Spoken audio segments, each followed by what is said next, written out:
Hey Star Wars fans, it's your old friend Dom Tringali here with another of my installments of the D. Agostini Build the Millennium Falcon model kit.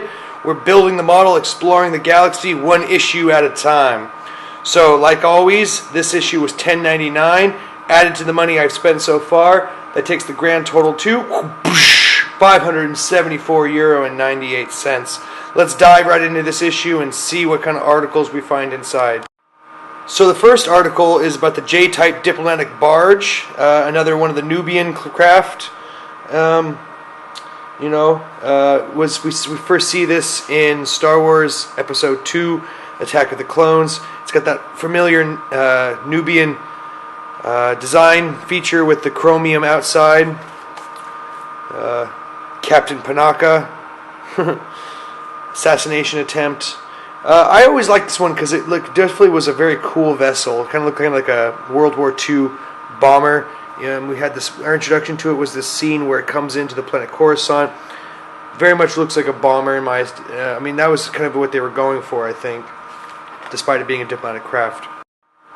This next article was actually rather interesting. It talks about the Ewoks of Endor and kind of their hierarchy and their culture. And how they see their own existence, how they live, and it was rather interesting. This was, as far as articles I've had, this one of the most interesting I've read in a while.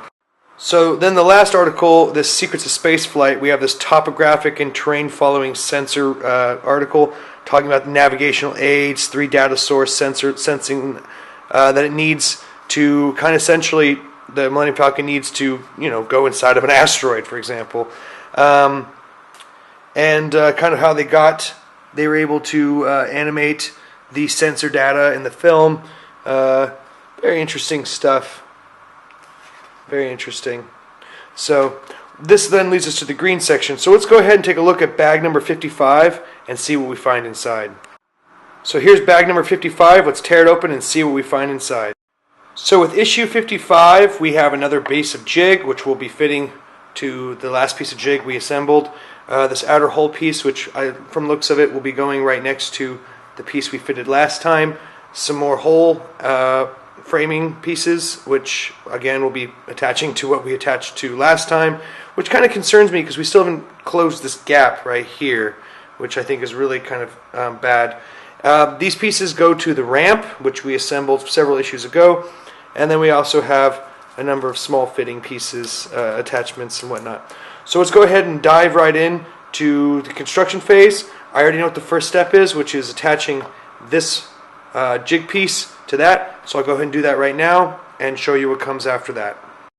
So I've fixed the new piece of jig right here, and I went ahead and put the outer hull piece into the framing piece, lining up all the lugs. It looks like there's 4 lugs. I think I'm just going to go ahead and screw those into place right now so that we give the structure a little bit more integrity and kind of hold it together a little bit better. So let me go ahead and do that right now before I actually get to the framing part of this particular issue. So now this piece of hull is the plating is actually fixed to the framing. The next step is to actually attach framing piece number 21 to framing piece number 19 by attaching it on the short rib to these 2 spots right here. So I'll go ahead and do that before I move on to the next step. Great. Alright, so now that framing piece number 21 has been attached here and here, I have framing piece number 22, which I'm going to attach here and here using a 2-pin adapter here and a 4-pin adapter here. So I'm going to go ahead and screw the 4-pin corner here, and then I'll go ahead and attach this and show you what it looks like when those 2 pieces meet this one. Great. So as you can see, that's how the framing piece number 21 links up with number 22 links up with number 21, forming what will obviously be another what do we want to call these? Docking clamp. I'm still concerned about this piece missing here, but I'm hopefully in the next coming issues we'll be fixing that and adding some stability.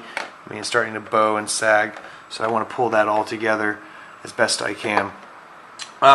So this is what it looks like now. So you can see like I said, it's starting to bow and sag. I want to pull that back up in there. So anyway, let's go to the next step and show you what comes next.